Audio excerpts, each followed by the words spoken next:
नमस्कार, श्री स्वामी समर्थ. कसे आहेत सगळे? मस्त ना?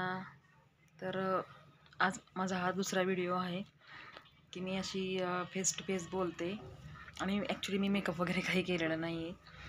तर मला असं वाटतं की जे आहे आपण तेच प्रेझेंट करावं, म्हणून मी न मेकअप करता मला अजिबात म्हणजे आवडत नाही. मेकअप करायला सगळ्यांना आवडतं, मलाही आवडतं, पण उगाच म्हणजे व्हिडिओ काढायचं म्हणून मी नाही मेकअप केली. तर पाहू शकता तुम्ही, अजिबात मेकअप वगैरे नाही आहे काहीसुद्धा. तर चला म्हटलं आज थोडंसं मन मोकळं करूया, बोलूया. त्या दिवशी मी एक व्हिडिओ टाकला होता, तर बरंच म्हणजे त्याला तसा सपोर्ट खूप छान मिळाला मी समजेन, आणि माझ्या चॅनलला इथून पुढेही सपोर्ट छान मिळेल. माझं थोडंसं कन्फ्युजन होतं, ते ॲक्च्युली दूर झालेलं आहे. त्यासाठी मी व्हिडिओ बनवते.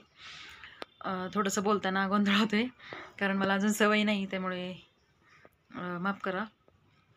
तर माझं कन्फ्युजन होतं, तर मी बरेच व्हिडिओ सर्च म्हणजे नाही का, असं यूट्यूबला व्हिडिओ असतात ते पाहिले. तर त्या व्हिडिओमध्ये असं होतं की जिथून आपण आपला जो चॅनल आहे ते 4 वर्ष झाले असू दे, 3 वर्ष असू दे, किंवा वर्ष असू दे, किंवा 2 महिने 3 महिने, जेव्हा तुमचे 1K सबस्क्रायबर पूर्ण होतात आणि 4000 वॉच टाईम कंप्लीट होतं, तर तिथून आधीचे वर्ष म्हणजे तिथपासून ते आधीपर्यंत कितीपर्यंत म्हणजे वर्ष होतं आहे ते पाहिलं जातं. की असं नाही की तुमचं चॅनल फक्त वर्षातच मॉनिटाईज झालं पाहिजे, असं काही नाही आहे. तुम्ही 4 वर्ष मेहनत करताय, पण जिथून तुमचे जी वॉच टाईम 4000 कंप्लीट झालेला आहे, तिथून 4000 म्हणजे त्याच्या बॅक साईड, म्हणजे कसं, आता माझा आज 4000 वॉच टाईम कंप्लीट झाला आहे, तर त्याच्या मागे 1 वर्ष पकडतात असं आहे. म्हणजे की आपला वॉच टाईम तेवढा कंप्लीट किती ह्याच्यात म्हणजे झालेला आहे, 6 महिन्यात असो 4 महिन्यात असो, तेवढाच पकडला जातो. बाकी आपली मेहनत पकडली जात नाही. म्हणजे कसं, आपण आता व्हिडिओ करतो आणि तर जोपर्यंत आपली 4000 वॉच टाईम होत नाही तोपर्यंत तर आपला मॉनिटाईज होत नाही, तोपर्यंत आपली मेहनत अशीच जाते.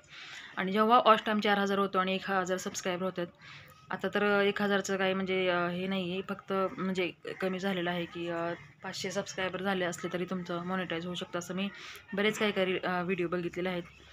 आणि आत्ता वेगळे नियम नवीन येतच आहेत यूट्यूबचे. तर असं झालेलं आहे. तर मी खूप घाबरले होते की मला असं वाटलं की आता माझा एवढा जुना चॅनल आहे, माझं तर अजून वॉच टाईम कंप्लीट नाही आणि सबस्क्रायबर आहेत पण वॉच टाईम नाही आहे. तर माझं कन्फ्युजन दूर झालेलं आहे. मी भरपूर असे व्हिडिओ पाहिले, तर असं काही नाही आहे. तुम्ही मेहनत करा आणि जेव्हा तुमचा वॉच टाईम कंप्लीट होतो, आता काहीतरी 500 सबस्क्रायबर आणि 3000 वॉच टाईम, 3000 तास वॉच टाईम, असं काहीतरी नवीन नियम आलेला आहे. मला काय एवढा वेळ नसतो, मी बघितलं आणि पटकन म्हणजे नाही का तुम्हाला सांगते. तर माझं कन्फ्युजन दूर झालेलं आहे आणि प्लीज माझ्या चॅनलला सपोर्ट करा असाच. आणि तुम्हाला जर माझी रेसिपी आवडली असेल, एक तरी रेसिपी आवडली असेल, तर नक्की सांगा. मला तर असं वाटतं की नाही, बहुतेक म्हणजे कोणाचं कन्फ्युजन नाही आहे काय किंवा कुठलं काही नाही. मला एकच कमेंट आलेली फक्त त्या व्हिडिओमध्ये. तर मी म्हणते की माझी जेवढी मेहनत आहे तेवढा मला सपोर्ट मिळतो आहे, आणि इथून पुढे तुमचा असं सपोर्ट राहू द्या. तुमच्या सपोर्टमुळे जी आज मी व्हिडिओ बनवते, म्हणजे नाही का, जी माझी एक आवड आहे कुकिंग व्हिडिओ किंवा लॉगिंग म्हणजे ब्लॉगिंग करण्याचं, ते पूर्ण होतं आहे. आणि असा सपोर्ट राहू द्या. धन्यवाद ज्यांनी सपोर्ट केलेला आहे. परत एकदा आणि असा सपोर्ट राहू द्या.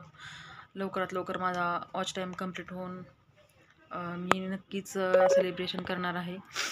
आणि थँक्यू सो मच सपोर्ट केलेला आहे त्यांना. तर चला, परत भेटूया असाच एक नवीन रेसिपी किंवा व्हिडिओ घेऊन. तोपर्यंत बाय बाय.